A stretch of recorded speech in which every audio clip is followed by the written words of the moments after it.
Episode 24. We've got the Kobe episode for you. Is it recording? It's recording. Video's recording, I think at least. Let's go. Let's go. But episode 24, we've got some LIV PGA drama, of course, coming at you because all of that started unfolding. It was Tuesday last week, right? So it was literally the day we released the pod. We should have done an emergency pod. I feel like we almost Smiley did. Kaufman did, because I've been listening to his show. Yeah. It's like a Sirius XM podcast, and they did an emergency pod. I think Foreplay did too. Yeah, most people did an emergency pod. We did not because we got to let the information trickle out. Yeah. You know, no need to just rush and say a headline ever. Exactly. So it was strategy. LIV. LIV.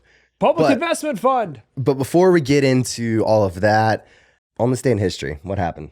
Hit us with that. Dude, couple big items. Big items. You ever heard of the United States flag? You No. ever seen that bad boy? No. In 17... We talking about the stars and The bars? stars and bars, baby. In 1777, the Continental Congress approved the stars and stripes of the United States national flag. Interesting. 1777. I almost said 19. You I was almost trying said to say 19. 1977, guys. 1997. Believe it or not, the flag hasn't been around that long. Columbus sailed the ocean blue. Okay. And then number two, you know him as Phil Jackson. Okay. Some know him as arguably the best coach ever in NBA history. Of arguably your favorite team. He, in 2009, won his 10th NBA championship when the Los Angeles Lakers defeated the Orlando Magic. The Orlando Magic haven't won an NBA game since. That's fair.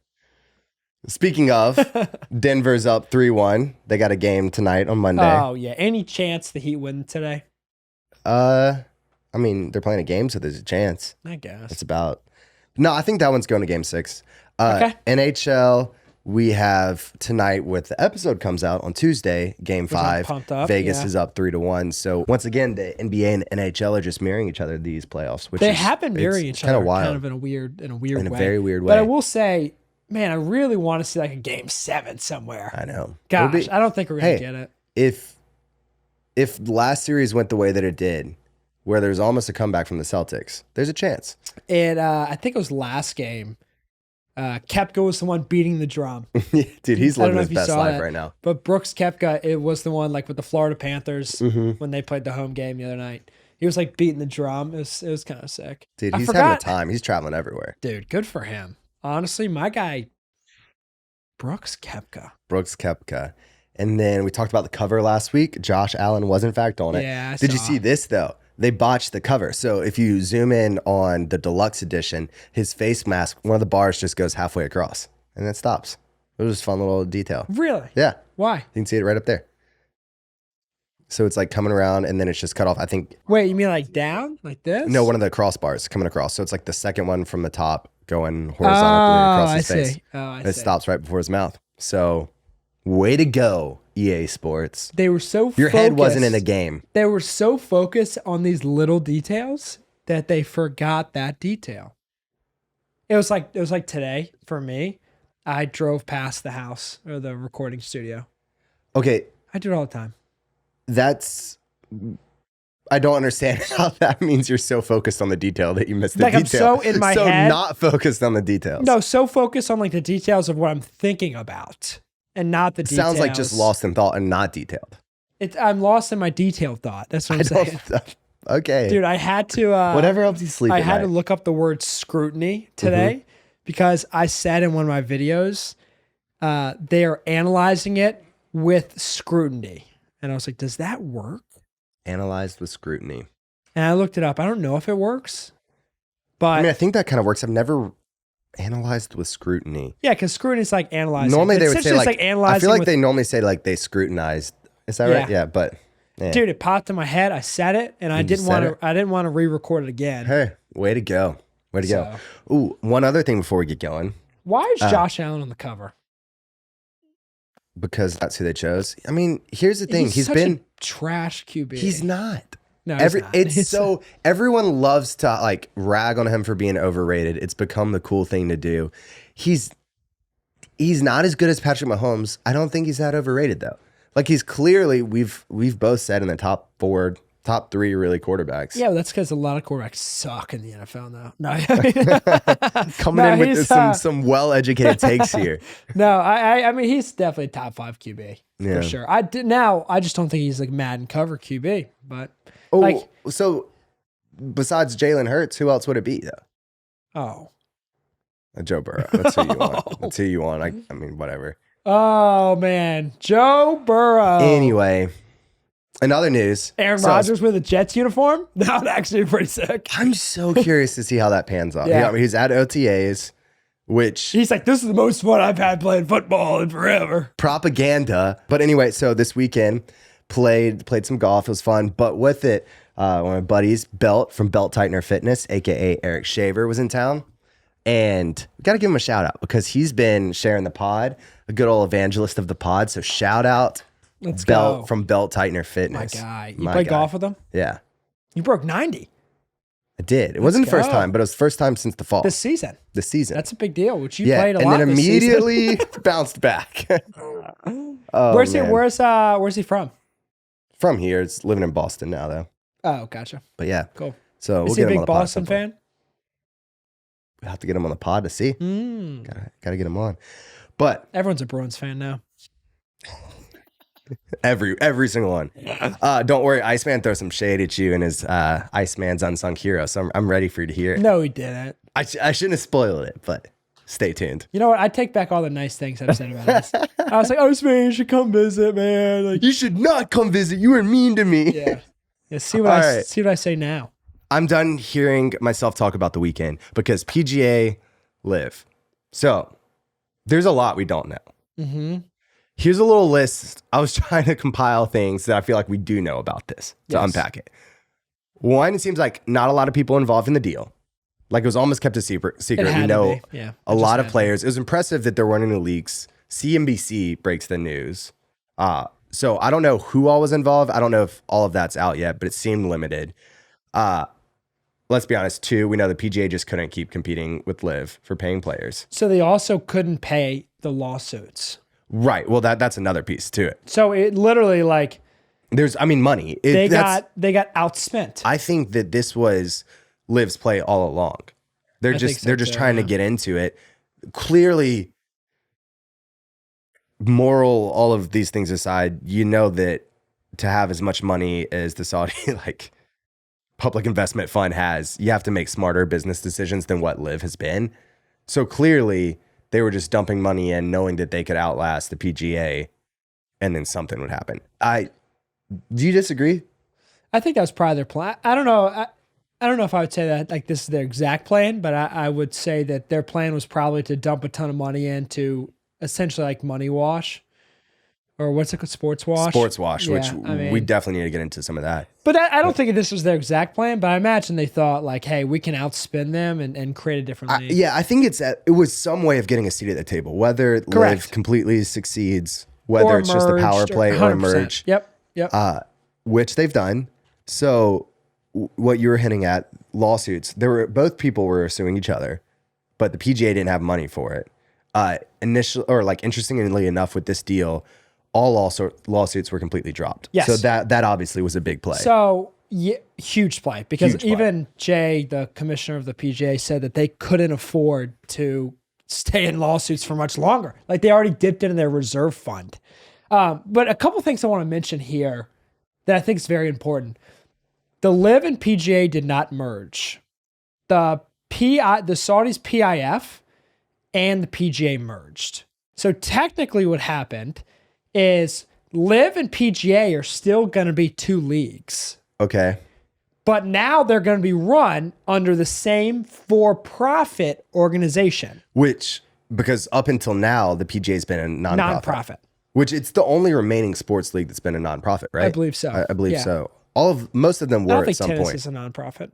But anyway, so the Saudis Public Investment Fund and the PGA merged to create this for-profit company. So Jay Monahan is now the CEO of this for-profit company with unlimited money. And Al Rumayyan is the chairman. Correct, because he's the head of the PIF. Because they're running the business side, right? And then the PGA, as it is essentially running the events. So what I compose from it is Jay and the new for-profit company, right? Whatever that name is in charge now of the DP World Tour, right? Of the European League, of PGA, and then also of the LIV. So now Jay is technically like ahead of LIV, but apparently it's different because of the money. And like, for example, all those guys who were offered deals that took it and took all that money, but there's guys who didn't take the money. So they're like sitting here like, what in the world? So those guys now are going to receive an equity stake, supposedly, in the new for-profit company. Interesting. Because there's something they're saying that either the people who took the deals with LIV are going to have to pay to get back. Correct. Or it gets there's suspended. got to be some kind of money, because it doesn't take much of a brain to realize that's not going to add up if Correct. you just go to LIV, you cash in 200 million, you come back, everything's the same. So they're going to probably, it sounds like right now, they're going to suspend players, and there's going to be some type of like committee process for players from the LIV. But there's still tours. Like the LIV apparently is still going to be a thing. And so is PGA Tour. Because then I've also seen people saying that maybe LIV will be like a team aspect that comes into PGA. Maybe. Like maybe in the fall, there's a little bit of team stuff going on. I don't know. Maybe. Or does it all revert back? Is it different? But along with everything going on, the Saudi PIF has said that they're going to dump, or willing to dump, like billions to the PGA. So either way, I mean, okay, well, you go ahead. What were you about to say? I couldn't imagine being a player that stayed loyal to the PGA Tour, didn't take the money, and then now you're hearing that they're merging with the Saudis PIF. Like, think about that. Like, they're probably kicking, like, they were all about loyalty. And Jay, who was the chairman of the PGA, was all about, like, loyalty, brand, all that stuff. And then they're like, nope, well, we're going to merge. Well, yeah, because, I mean, so there's a lot going on where the families of 9/11 victims, we're talking about it. Did you see all this stuff? Yeah. Yeah, and Jay Monahan comes out and he's basically like saying, have you ever had to apologize for being part of the PGA? And then not long later, this is happening. And to me, my like bottom line thought is like, you just cannot trust like the people in power of sports organizations. Like how many times in the NFL do you see play hurt, like you're going to get taken care of, and you're just a pawn and you have a bad season, it's that and you're dumped. Here, it's like Rory, like turn down the money. Like how many times did Jay Monahan say, if you stay out, like the PGA is going to take care of you? And like maybe they will, but like the hypocrisy like immediately just turns around and follows the money. Like, correct. Which to my point all along, I like joked a lot about like long live golf and stuff like that. Let's be clear. I'm not on board with everything that's been happening in Saudi Arabia and all the human rights issues along with that. Right. But I was on board with challenging the PGA because the PGA clearly, like the money's coming from the same place a lot of ways. They're trying to take the moral high ground. Right. And the players are getting screwed out of the money. Then all of a sudden they're going to go for the money too. You know what I mean? Like the hypocrisy is infuriating with it. It just goes to show like it's never personal. It's all business. Yeah. Especially for these big, like, okay. Here's the second part of what I want to say earlier. I just remembered. How in the world is this not an antitrust violation? Right? Think about it. LIV was suing the PGA Tour for being a monopoly and then merged.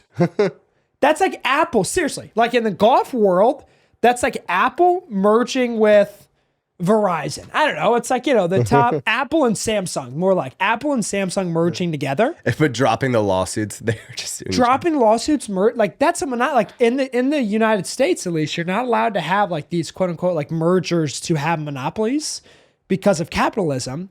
And now, like, what is this doing?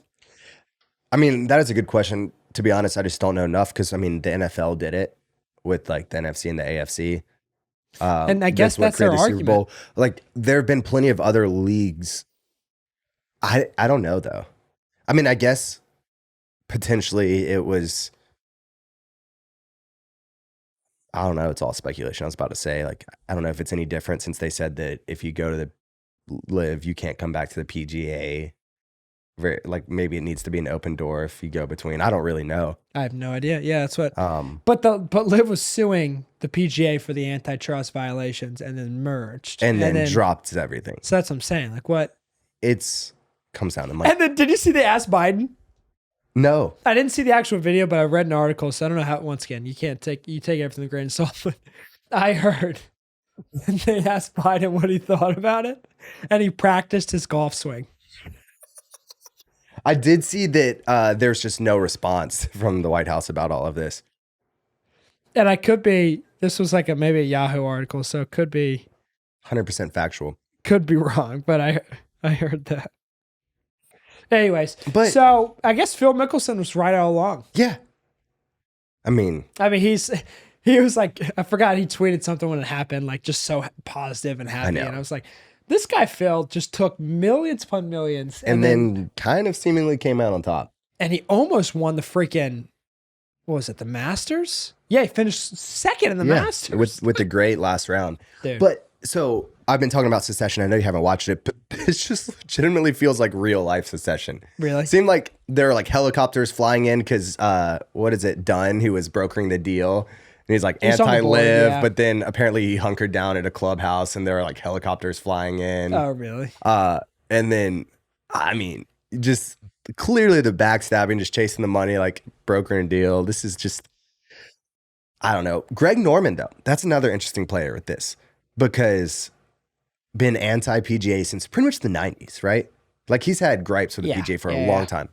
Gets LIV going, and then it's, from everything I've seen, very unclear where he sits with this new. Yeah, I know. Like, I mean, I guess to your point, if the PGA and LIV are still going on, I guess he's still. Yeah, he tweeted something like "LIV's not going away" or something like that. But yeah, it'll be interesting to see like when the dust was he involved at all? Who knows? Who knows, man? It's kind of sad because the way it looks like from the outside in is that the PGA didn't have any choice. Like this was their only option, or they were going to run out of money. Which kind of, it's a weird way to think about it. The sad thing, no matter how you slice it, it still comes down to the money. Whether they were actually out of options or if they were just following the money and playing it a different. Like I tend to not give the benefit of the doubt that much. Maybe I should more, but I tend to be skeptical of it. That's why I hate publicly traded companies. Yeah. I mean, it's a mess right now. I'm curious to see how it shakes up.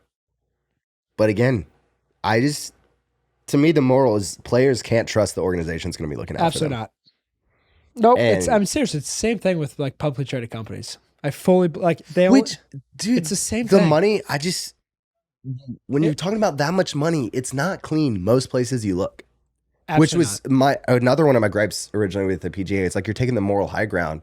But you get sponsors from these other companies coming in, so it's interesting. But we were talked about it a little bit earlier, but the sports washing is very interesting. So for anyone who hasn't heard this term, it's essentially like trying to launder your like reputation through sports. So it's like using sports as something to cover wrongdoings of any kind. A lot of times with businesses, oil companies are trying to do it with environmental responsibilities. And now we're seeing like these different regimes do it with, unfortunately, like human rights abuses. So I saw this. This is kind of interesting.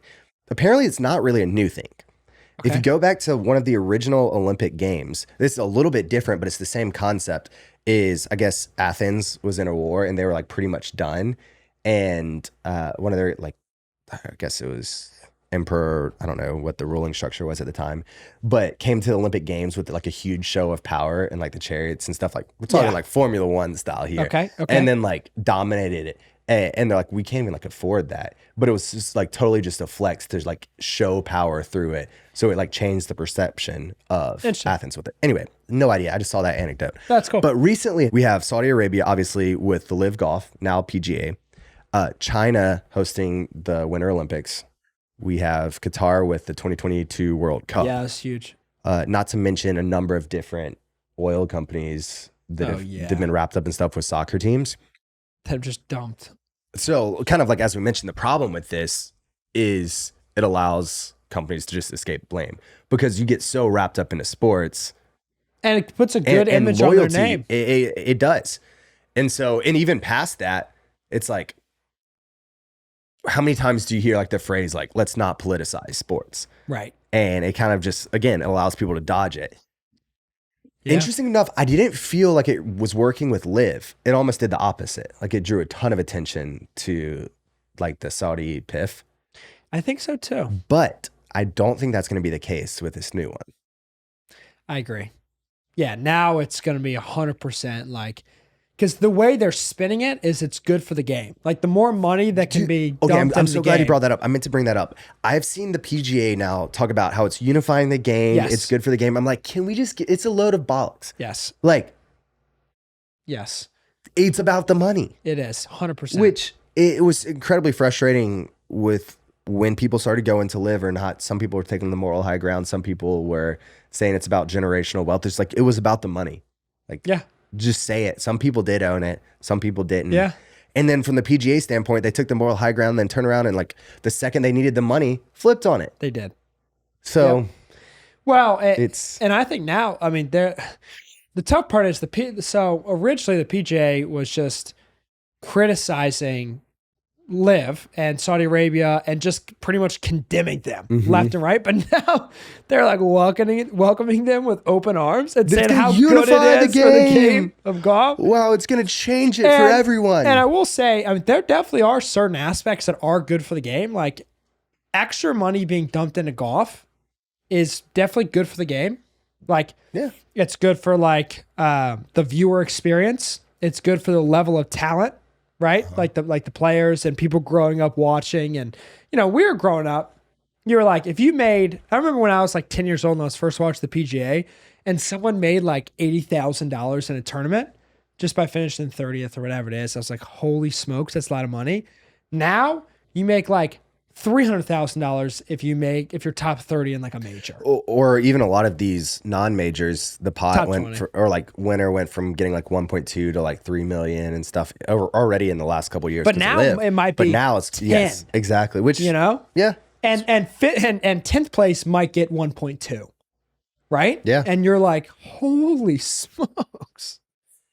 Anyways, I mean, definitely some parts, I guess, quote unquote, like are good for the game. But I mean, definitely there are some parts that are not good for the game, especially with the sports washing.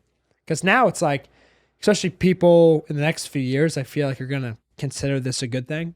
yeah. But Which, it's not all with to the get media. super heavy about it, but like, what's the right way forward? Like, I've been on record saying that I think if you look too hard at the money in a lot of places, it's like dirty. But then also, there are some horrible things. I mentioned Qatar, China, Saudi Yeah. Arabia. There's some really bad things happening in all three of those places. And so then, as a sports fan, Where do you draw the line? yeah, what do you do?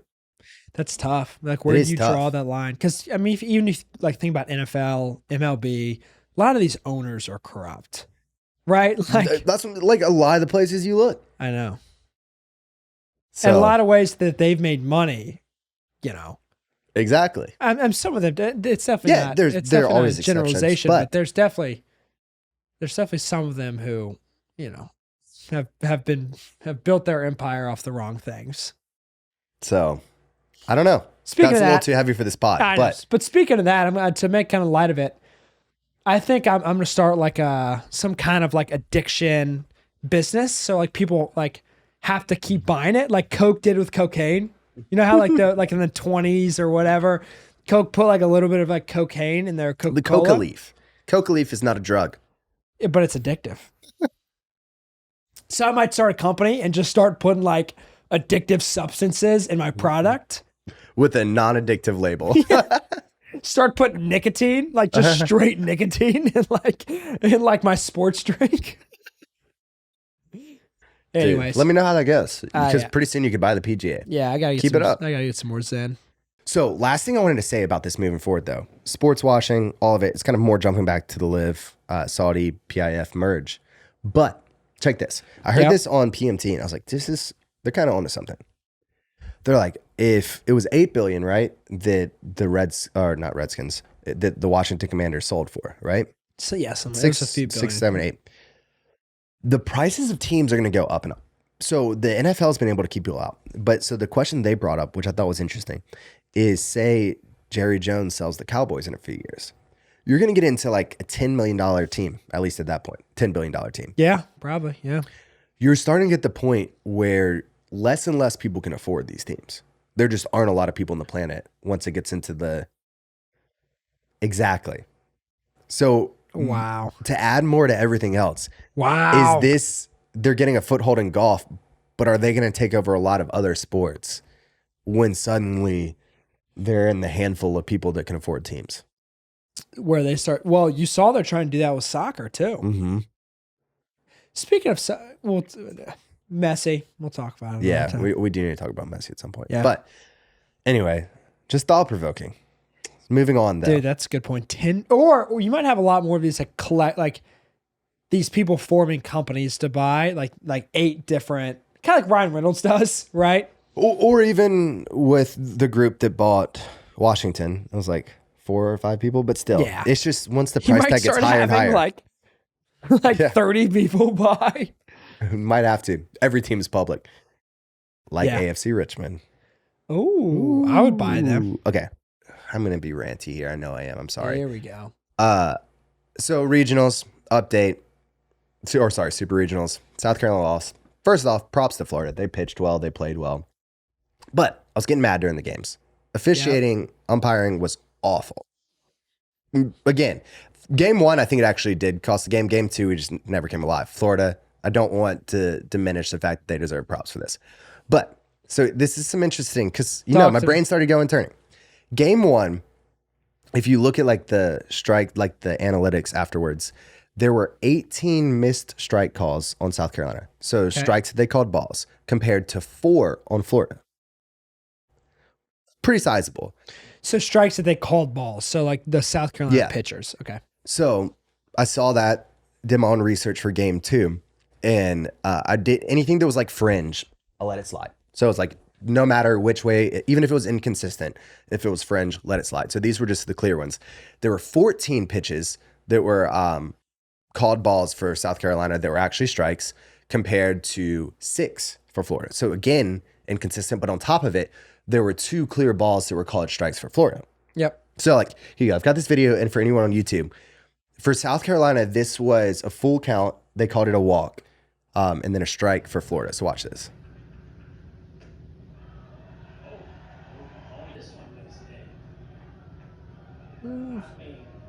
Right. So there's the Florida one. Watch now. Look at that frame. So you can see. I mean, it doesn't always get called hide stuff, but it's clearly higher. It's above the letters for us on the strike, below the letters, and then center of the plate versus edge of the plate. You can look at where it's marked here.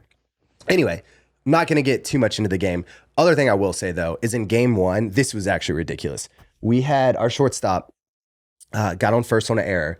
There was an overthrow, and so he went to second, tripped over the legs of the first baseman. So hits the ground. The umpire points to it and calls interference. He gets his helmet, starts walking to second. They tag him out, and they call him out. What? Yeah. Then, obviously, our coaches and everyone are coming out arguing. Oh, my gosh, yeah. Our coach eventually went back to the dugout, but he was like, they did not give me any explanation, like any somewhat satisfactory explanation for this. They might have just panicked. Yeah. So, all of this to say, it's just a game, whatever.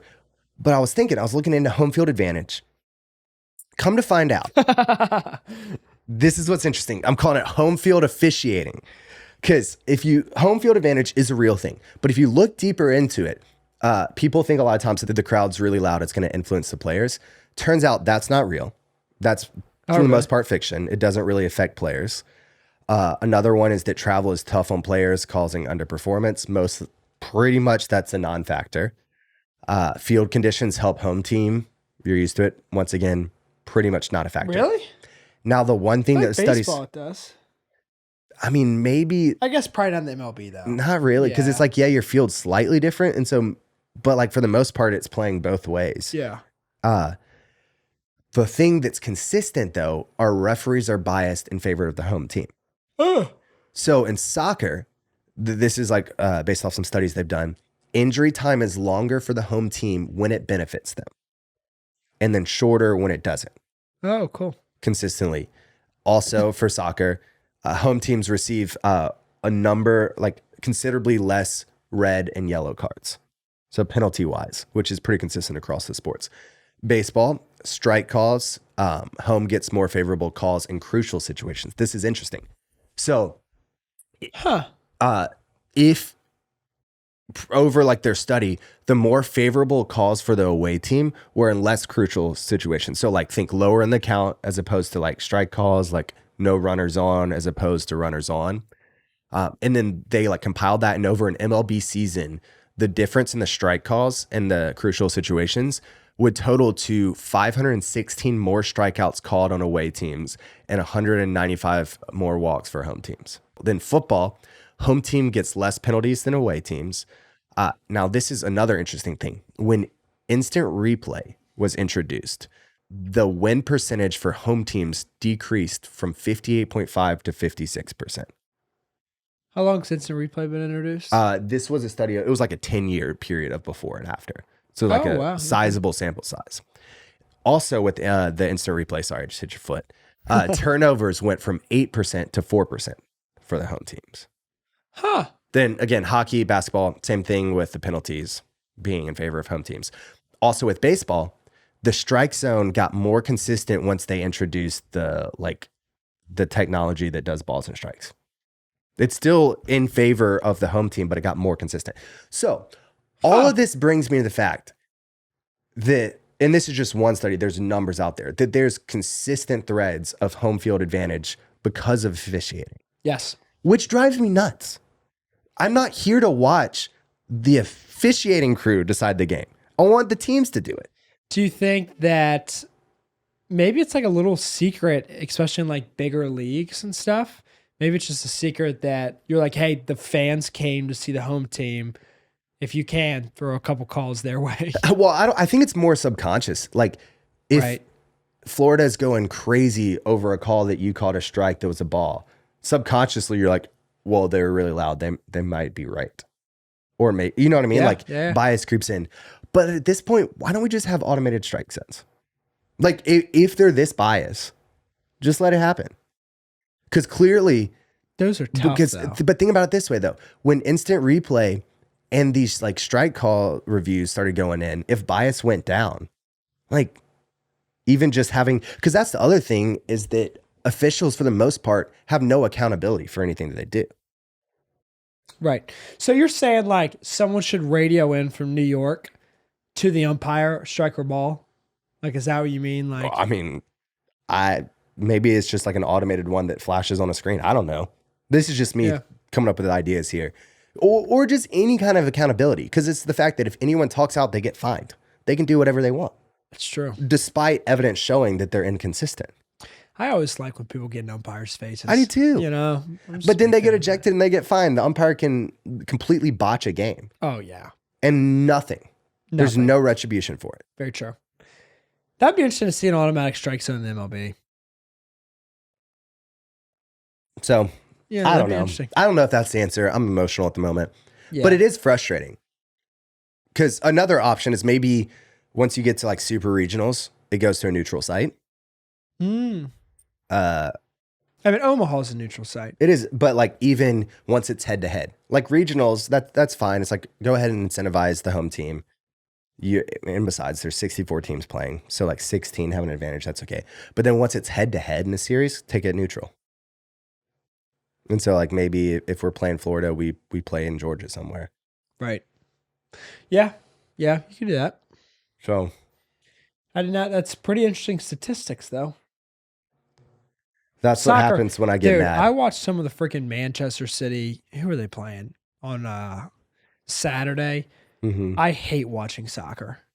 It sucks. Like, I love the concept of soccer. I just hate the flops. I hate it, dude. Like, it just pisses me off because like someone will like quote unquote like push someone and then they'll fly 48 yards across the field and call their parents and cry. And I'm like, dude. It is kind of bad.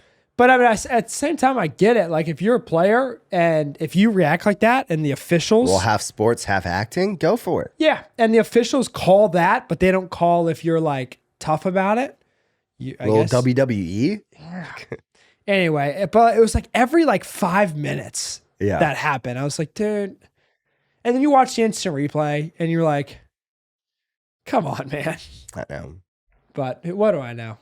I mean, they're more Dude, athletic. what do I know? What I do know is that was actually a perfect transition because Iceman is talking about soccer. What's up, everybody? This week's Unsung Hero goes out to Pep Guardiola. Pep Guardiola is the manager or coach for Manchester City Football Club in Manchester, England. Yeah, the other team in Manchester. Manchester still bleeds red, and don't you forget it. But if you've been living under a rock and you haven't realized what they've pulled off this week, Manchester City just won the treble. And if you don't know what the treble is, because you're like Christian and you just became a soccer fan when it was convenient to become a Manchester City fan this past week, then you should know that winning the treble is where you win the primary cup or trophy in your country, which is winning the FA Cup in England, winning the English Premier League, which they also did, and then winning the UEFA Champions League, which makes you the best team in all of Europe. Well, to Manchester City's credit, they've just pulled this off, becoming the second team in English history to do it. Well, the first team was also in Manchester in 1998-1999. But what Pep Guardiola does to get himself distinguished here is he has done it for the second time in 2 different leagues. The first time, he grew up in Spain, grew up through the Barcelona Academy, and Pep Guardiola pulled this off in Barcelona. They won the treble there. But then this past week, he welcomed himself into a one-of-one position right now, which is that he is the first coach ever to do it twice. He has now done it with Manchester City and Barcelona. So as much as it hurts me to say this, rips off a Band-Aid, pours salt in the wound, here's to you, Pep Guardiola. You're this week's Unsung Hero. You know, and I've been a City fan for a long time. Long time. I just said I was watching them on Saturday. Dude, I did notice him though. I guess that was the game that they quote unquote won it. He kind of has a demeanor about him. Yeah. This interesting demeanor where it's like he seems gentle but strong. But fierce. Yes. Gentle but gets the job done in the right way. But a little bit rough. Humble but confident in his abilities. Anyway. Either way, Iceman though. What a man of integrity. To shout out teams that he hates several times. I couldn't do that. I feel like we could all learn something from Iceman. A thing or two. Or two. Or 3. Yeah. We should have him on. We should do Iceman's intellectual insights. Ooh. That's we triple get a lot I. smarter. I3. All right. Florida. Oh, wait. We're tied up 3-3 in Florida, man. Yes. And I just found out someone's not prepared with the story. Yeah, I'm not. It's okay. I get it. You're scared. I can make one up. Florida man rides coyote into a mall, or Florida man gives flamingo to brother-in-law. C. Both. Answer is always C. They're both true. 4-3. But anyway, we'll come back to it next week. We're still tied up. But the draft. Draft time. I was going to say sticking true. I don't know if I'm knowing English at all today. Staying true, probably. I'm ready. To LIV PGA. We're doing, it's a four-pick draft. So 2-2. 2 winners and 2 losers of the draft. You can do it in whatever order you want, but you can only pick 2 of each. Can I go first? No, you can't go first because it is an even episode. I don't know if you're going to pick this or not, but I'm going to go loser first, and it's going to be Rory. Yeah. The man stayed true. He was pure of heart, and he got hung out to dry. Yeah. So I'm going to go with the winner, and this is the easiest call I've made in the draft. I think this is Phil Mickelson. Yep. I mean, Phil Mickelson somehow came out ahead. Yep. In this deal. Phil Mickelson by far is the number 1 winner. This is kind of cheese, but a loser, you got to say Jay Monahan's conscience. Like, he has nothing to stand on anymore. Dude, he came out as CEO, so from that aspect, he's kind of a winner. But the man sold his soul to the devil to do it. So you got to classify that somewhat as a loser. Yes. Yeah, that's tough, man. Just like, because so many people are just hate him right now. Especially the players that are calling for his head. I know. Well, you even heard in the PGA players meeting, they were like, there's players calling for him to resign. I would be, dude. If I was the freaking PGA, you've been preaching at us to like that it's all this moral high ground. You bail a second, you leave us hung out to dry. Like, come on. Yeah. All right, I'm gonna say, I don't know how much this guy made, but he's a huge winner in my book because he sucks now. So congratulations to him for getting the money, and that's Matthew Wolff. I don't know if you remember Matthew Wolff, but I do. Matthew Wolff for like a year was an absolute beast on the PGA Tour, right? He had a full swing episode, right? He won a PGA Tour. Which event did he win? And he's only 24 years old. But man, he sucks now. So is he a winner or a loser or what? He's a winner because for taking the money. He sucked, but still got the money. Okay, that's fair. So I've got one winner and one loser left. I'll do Brooksy. He's a winner. He came out on top. Yeah. Took the money. Also, he can kind of claim that he's the reason that things are coming back together because his win and close win or almost win and Masters pushed it a lot. Brooksy kind of came out looking pretty good. Dude. And he finished second in the Masters and he won the PGA. Like, this guy, he's played in 2 PGA tournaments. He's made a boatload of money. Oh my gosh. He's played in 2 tournaments, played really well. So he's playing good golf, making a lot of money. And clearly he wanted to be playing in the PGA again. Let's be honest. Yeah. And he's at the Heat game. He's hitting the drum. He's doing everything. He's clearly a winner right now. But if I hear one more complaint or woe is me comment from Brooks Koepka, he's a loser. Once again, enter full swing episode. I'm so bad at golf. It's just like, it's all I think about. And I'm such a loser. I'm terrible at it. All right. What you got? You got one of each left? No, you have 2 losers to go. I have 1 loser. Wait, no. No, you have 2 because I have one more pick. I had Matthew Wolff as a winner. And then I had Phil as a winner. Oh, gosh. I don't even know who a loser is. One loser I will say, in my opinion, is Cam Smith. How so? So he took a lot of money to go, right? Good for him, I guess, for taking the money. But him and a few others were definitely outliers because they had their whole career ahead of them. Yep. Right, like Mickelson, right? Or even like Dustin Johnson. Like they're definitely on the tail end of their careers. But like Cameron Smith just won a major before he joined LIV. And I think that just tainted his reputation. That's true. Question is, was it early enough that he can redeem it later? Maybe. And I'm sure you could probably redeem it whenever you want. But Phil, you could almost argue the opposite, that Phil had there was a lot of controversy around him, but that he did this as a capstone at the end of it, that is all he's going to be remembered by. Right. But that's a good point. So I've got one winner left. Yep. Dude, other winner, CNBC did. Oh. Somehow they got exclusive rights to release this. No one else had any idea what was going on, and they got to spill it. Somehow, maybe they're in better than double too, but like either way, they came out looking pretty good. I'm going to say a loser, and this is kind of an interesting take, is Ricky Fowler. Ooh. Take the money, Ricky. He finally, for the first time, he's played pretty well this year, but like, you got to know when to take the money and leave. That's true. You know, like he's kind of, it's like young 30s and he's just getting worse. That's worse. Especially this year. But this year he's like played better finally. But dude, the last 5 years of Ricky Fowler's career have been like very subpar. And he was one of the most outspoken people on the PGA Tour, so LIV wanted him. So just take the money, Ricky. Yeah, that's fair. I'm also going to say, side note too, a loser is Jimmy Dunn. And the reason I say that is because he was the one who called McIlroy, and I'm sure he probably called a couple of the PGA players and like broke the news. McIlroy told the interview, like, Jimmy texted him late one night and he says, "Can I call you in the morning?" And McIlroy's like, "Sure." Jimmy calls back Roy at like 6:30 in the morning. And it's like, hey, so we're actually merging.